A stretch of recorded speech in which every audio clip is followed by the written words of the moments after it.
नमस्कार मंडळी, स्वागत आहे तुमचं सगळ्यांचं आपल्या लाडक्या युट्यूब चॅनलमध्ये. व्हिडिओ नसाल तर व्हिडिओ लाईक करा आणि चॅनलला सबस्क्राईब करून सोबतचं बेल नोटिफिकेशन ऑन करायला विसरू नका आणि ह्या व्हिडिओला हाईप नक्की करा आणि हा व्हिडिओ शेवटपर्यंत पण नक्की पहा. तर नमस्कार मंडळी, तर स्वानंदीसाठी समर राजवाडे वाजवणार चक्क ह्या मंदाकिनीच्या कानाखाली. तर दुसरीकडे मात्र सगळ्यात मोठी गोष्ट म्हणजे सुष्मिता मागणार आपल्या स्वानंदीची माफी. तर नक्की काय घडतं चला संपूर्ण अपडेट जाणून घेऊया, त्यासाठी व्हिडिओ शेवटपर्यंत नक्की पहा. तर मित्रांनो, ह्या सुष्मिताने आतापर्यंत एवढा मूर्खपणा केलेला असतो ना की काय सांगायलाच नको. म्हणजे ह्या सुष्मिता स्वतःला कोण समजत असते सांगायलाच नको, कारण की तिने त्या घरामध्ये जो काही राडा केलेला असतो हे पाहून तर तुमच्या पण लक्षात आलेलंच असेल. आणि ही महामूर्ख मल्लिका आपल्या सुष्मिताला झाडावरती चढवून देत असते आणि त्याच्यानंतर मात्र ही सुष्मिता पण सगळ्या काही गोष्टी तशाच करत असते. सुष्मिताला वाटत असते की ती जे काही करते ना ते अगदी बरोबर करते, पण सुष्मिताच्या ही गोष्ट लक्षात येत नसते की ती जे काही करते ना ते अगदी चुकीचं आहे. म्हणजे सुष्मिताला असं वाटत असतं की जे काही मल्लिका सांगते ना ते अगदी बरोबरच आहे. म्हणजेच ती मल्लिका स्वानंदी विरोधात, आजीच्या विरोधात आणि समरच्या विरोधात ह्या सुष्मिताला भडकवत असते आणि सुष्मिता अगदी सगळ्या काही गोष्टी एकदम तशाच करत असते आणि तिला वाटत असतं की ती जे काही करते ते अगदी बरोबरच आहे. पण मित्रांनो, आता फायनली स्वानंदीचा अंत झालेला असतो. म्हणजेच मित्रांनो, आता स्वानंदीने आत्तापर्यंत ह्या सुष्मिताला एवढं पाठीशी घातलेलं असतं, पण स्वानंदी आता पाठीशी घालत नाही, सुष्मिताला चांगलीच समज देते आणि हे पाहून मात्र मल्लिका घाबरलेली असते आणि मल्लिका परत ह्याच गोष्टीचा फायदा घ्यायचा ठरवते आणि मल्लिका म्हणते की काही जरी झालं तरी स्वानंदीला जोपर्यंत धडा शिकत नाही तोपर्यंत मात्र आपण सुष्मिताला सोडायचं नाही. आणि ह्या एकाच गोष्टीमुळे मित्रांनो आता मल्लिकाने सगळ्यात मास्टर माइंड प्लॅनिंग खेळलेला असतो. तो म्हणजे मात्र तुम्हाला माहितीच आहे की आपल्या सुष्मिताकडे घरातले अधिकार असतात ना, तर ते अधिकार पुढे आता समर आणि स्वानंदी काढून घेतात आणि त्याच्यानंतर मात्र सुष्मिताची हालत खूप खराब होते. म्हणजे सुष्मिता खूप चिडचिड करते. सुष्मिताच्या डोक्यामध्ये एकच गोष्ट असते, ते म्हणजे समर आणि स्वानंदीचा बदला घेणे. आणि तुम्हाला माहितीच आहे की मल्लिका डायरेक्ट आता मंदाकिनीला कॉल करते आणि सांगते की हॅलो मंदाकिनी ताई, कशा आहेत तुम्ही? तुम्हाला माहिती की इकडे काय घडतंय? तुमची स्वानंदी तुमच्या मुलीचा किती छळ करते. आणि हे सगळं ऐकल्याच्या नंतर मात्र आता मंदाकिनीला प्रचंड राग येतो आणि आधीच तुम्हाला माहिती आहे की मंदाकिनीला एक गोष्ट कधीच पटलेली नसते, ते म्हणजे स्वानंदीचं सगळ्यांनी वावा केलेला.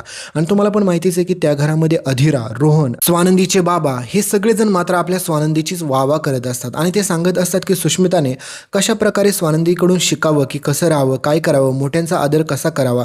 आणि त्याच्यामुळे मात्र मंदाकिनीचे आणि सोबतच आपल्या स्वानंदीच्या बाबांचे, रोहनचे, अधिराचे सारखे भांडणं होत असतात. आणि हे सगळं पाहिल्याच्या नंतर एक गोष्ट तुमच्या लक्षात आलेच असेल की ह्या मंदाकिनीला देखील वाटत असतं की स्वानंदी सावत्र आहे, त्याच्यामुळे तिने जर माझ्या मुलीला त्रास देण्याचा प्रयत्न केला तर मी तिला सोडणार नाही. त्यासाठी मात्र काही जरी झालं तरी ही मंदाकिनी म्हणत असते की मी त्या स्वानंदीला धडा शिकवूनच राहील. आणि ज्यावेळेस मात्र आता ही मल्लिका कॉल करून सांगते आणि म्हणते की तुमच्या सुशचा किती हाल चाललेले आहे, तुमच्या सुशचा किती छळ करत आहे ती स्वानंदी, तुमच्या सुशला त्या घरामध्ये सगळे अधिकार दिले होते ना ते सगळे स्वानंदीने ओरबाडून रिटर्न घेतले, तुमच्या सुष्मिताकडून खूप सारी कामं करून घेत आहेत, म्हणजेच नकोत असल्या चुकीच्या गोष्टी सगळ्या काही मात्र मंदाकिनीला सांगते. आता मंदाकिनी चिडते, मंदाकिनी त्या घरामध्ये परत भांडण करते. स्वानंदीचे बाबा म्हणतात की स्वानंदीने म्हणजेच नंदूने जे काही केलं ना ते अगदी बरोबरच केलं, कारण की त्या सुष्मिताला अक्कलच नव्हते, तिला धडा असा शिकवायला हवा होता.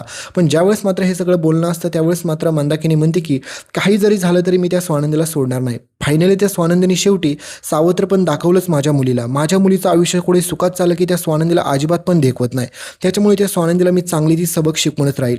तर अधिरा, रोहन आणि सोबतच मात्र स्वानंदीचे बाबा सगळेजण मात्र मंदाकिनीला समजावून सांगत असतात की हे बघ मंदा, म्हणजेच तुम्हाला माहितीच आहे की स्वानंदीचे बाबा म्हणत असतात की मंदा, एक गोष्ट लक्षात ठेव, तू जर माझ्या नंदूच्या वाटेला जायचा प्रयत्न केला ना तर माझ्यासारखा वाईट माणूस कोणीच नाही, त्याच्यामुळे मी तुला कधीच सोडणार नाही. एक गोष्ट लक्षात घे, तू जर नंदूच्या रस्त्यात जरी गेली तरी आणि तुझी काही गरज नाही तिकडे जाण्याची. आणि तुम्हाला माहितीच आहे की आता ही मंदाकिनी थेट आता राजवाड्यांच्या घरीच जाणार आहे. पण त्याच्या अगोदर अधिरा आणि रोहन दोघेजण पण सांगत असतात की आई, जे काही झालंय ते दोघीजणी मिटवून घेतील, त्या बघून घेतील, तुम्ही तिकडे जायची गरज नाही, उगाच तुमच्यामुळे तिकडे अजून जास्त प्रॉब्लेम होईल आणि राडा क्रिएट होऊ शकतो. पण मात्र ह्या मंदाकिनीला कोण सांगणार आणि ही मंदाकिनी कोणाचं ऐकणार तुम्हाला पण चांगलंच माहीत आहे. फायनली ह्या मंदाकिनीचा आजपर्यंत सगळे लोक एवढा तिरस्कार करत होते आणि आता इथून पुढे तर जास्तच करतील, कारण की ही मंदाकिनी राजवाड्यांच्या घरात पोहोचते. पण त्याच्या अगोदरच मात्र ह्या मल्लिका आणि सुष्मिताचे कान एवढे भरलेले असतात स्वानंदी विरोधात की सांगायलाच नको. म्हणजेच तुम्हाला माहिती आहे की आपल्या स्वानंदी भलेही सावत्र असेल तरी पण मात्र स्वानंदीच्या मनामध्ये असं काहीच नसतं की सुष्मिताचं वाटोळं व्हावं, दुसरीकडे मात्र तिच्या आईसोबत नीट वागायचं नाही. म्हणजेच कोणत्याच गोष्टीचं मात्र तुम्हाला माहितीच आहे की आपल्या स्वानंदीच्या मनात काहीच नसतं. पण मात्र आता किती जरी काही जरी झालं तरी तुम्हाला शेवटी माहितीच आहे की ही मंदाकिनी त्या ठिकाणी येते आणि सगळ्यात मोठा राडा करायला सुरुवात करते. म्हणजेच मंदाकिनी सगळ्यात अगोदर मात्र तर आपल्या स्वानंदीला नको तसल्या गोष्टी बोलते आणि म्हणते की तू सावत्र होतीस तरी देखील मी तुझ्यात आणि ह्या माझ्या मुलीच्यात काहीच भेदभाव केला नाही, पण शेवटी तू तुझी लायकी दाखवलीस, कारण की तू तुझ्या आईसारखीच अगदी वागत आहेस. ह्या सगळ्या गोष्टी असल्या नको तसल्या बोलल्याच्या नंतर स्वानंदीला एवढं वाईट वाटतं, तिच्या डोळ्यात पाणी येतं, ती रडायला लागते आणि त्याच्यानंतर मात्र समर राजवाड्यांची एंट्री होती. आणि तुम्हाला माहितीच आहे की याच्या अगोदर देखील मात्र स्वानंदीसाठी आपल्या समर राजवाड्यांनी स्टँड कितीतरी वेळा घेतलेला आहे. आणि ज्यावेळेस मात्र ही मंदाकिनी असं काय बोलत असते त्यावेळेस मात्र समर राजवाडे म्हणतात की आत्ताच्या आता तुमचं थोबाड बंद करायचं, कारण की तुमच्या मुलीने जे काही पराक्रम केलेत ना हे पाहिल्याच्या नंतर तर तिला कडक शिक्षा व्हायलाच हवी होती, पण आम्ही काहीच केलं नाही तसं.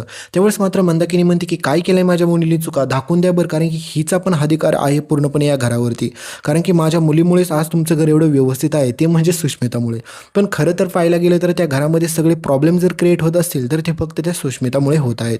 पण काही जरी झालं तरी तुम्हाला माहितीच आहे की शेवट माझीच लाल संघटना. त्याच प्रकारे ही मंदाकिनी सांगते की माझ्या सुष्मिताला आजपर्यंत आयुष्यात ह्या स्वानंदीने नीट जगू दिलं नाहीये, कारण की तिला घरातील अधिकार भेटले तर ह्या स्वानंदीला काय गरज होती तिच्या प्रत्येक कामात ढवळाढवळ करायची. आणि त्याच्यानंतर सुष्मिताने केलेल्या चुकांवरती पांघरून घालत असते.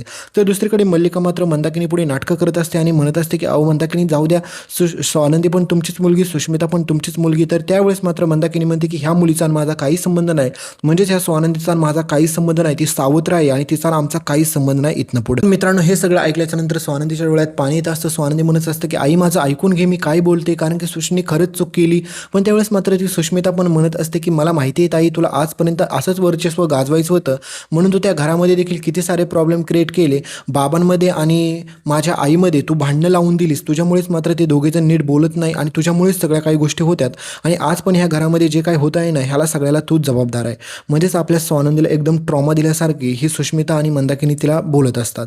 आणि त्याच्यानंतर समर राजवाडे तिथे येतात आणि त्या ठिकाणी मात्र समर राजवाडे कोणतीच गोष्ट मागची पुढची पाहत नाही, तर त्या सुष्मिताला तर धमकी देतातच, पण ह्या मंदाकिनीचं थोबाड लाल करतात. आणि त्यांनी ज्या प्रकारे हा निर्णय घेतला ना ह्या मंदाकिनीचं थोबाड लाल करायचा, तो अगदी योग्यच आहे, कारण की आपल्या स्वानंदीवरती एवढे बेकार आरोप करत असते ही मंदाकिनी की सांगायलाच नको. आणि तुम्ही ज्यावेळेस हे सगळ्या गोष्टी पुढे पाहचाल ना त्यावेळेस मात्र तुम्हाला पण प्रचंड रागच येणार आहे. कारण की मित्रांनो, आजपर्यंत ह्या सुष्मिताने एवढ्या हजारो चुका केलेल्या असतात तरी पण त्या चुका अजूनही बाहेर आल्या नाही आहेत. आणि मित्रांनो, तुम्हाला माहिती असेल की त्या घरामध्ये जे काही प्रॉपर्टीवरून ज्या काही खोट्या सह्या केल्या हे सगळं सत्य पण स्वानंदीला पुढे समजतं, पण तरी देखील मात्र स्वानंदी आपल्या सुशला वाचवण्याचा प्रयत्न करत असते. आणि या ठिकाणी स्वानंदीच्या पण खूप साऱ्या चुका आहेत, कारण की स्वानंदीने जेवढ्या वेळेस मात्र या सुष्मिताला पाठीशी घातलं ना त्याच्यापेक्षा जास्त तिने अतिरिक्तच केला आहे त्या गोष्टीचा. आणि ह्या मल्लिकाच्या नादी लागून तर सुष्मिता पूर्ण वेडीच झालेली असते.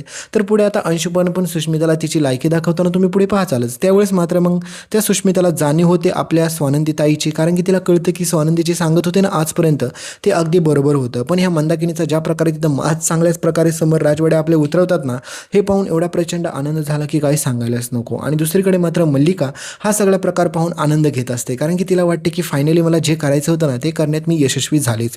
तर दुसरीकडे मात्र आता सुष्मिता आणि सोबतच मंदाकिनी ह्या दोघींच्या डोक्यात आता स्वानंदीबाबत सगळ्यात जास्त राग भरलेला असतो. आणि मल्लिका म्हणते की आपल्याला काहीच करायची गरज नाही, अंशुमनला म्हणते, कारण की आपला काटा आपण काट्यानेच काढायचा. स्वानंदीचं जे काय आपल्याला नुकसान करायचं ना ती सगळी तिचीच लोकं करतील, पण करायचं आपण, पण असं दाखवायचं स्वानंदीला की हे सगळे तिच्या लोकांनी केलंय, म्हणजे आपल्यावरती काहीच आळ येणार नाही आणि आपण शाबूतपणे बाजूला येईल. तर हे सगळं तुम्हाला पुढे पाहायला भेटेल. इथपर्यंत व्हिडिओ पाहिला असेल तर व्हिडिओ लाईक करा, चॅनलला सबस्क्राईब करा आणि सोबतचं बेल नोटिफिकेशन ऑन करा आणि व्हिडिओच्या शेवटचं सरप्राईज नक्की पहा. तुम्हाला दिसत असेल पिलग्रिमचा ऑइल बॅलन्स जेल फेसवॉश. तर हा फेसवॉश तुम्हाला टॅग प्रोडक्टमध्ये दिसत असेल तर याला खरेदी करायला अजिबात पण विसरू नका आणि तुम्हाला आवडणारे कोणतेही प्रोडक्ट तुम्ही इथून खरेदी करू शकता.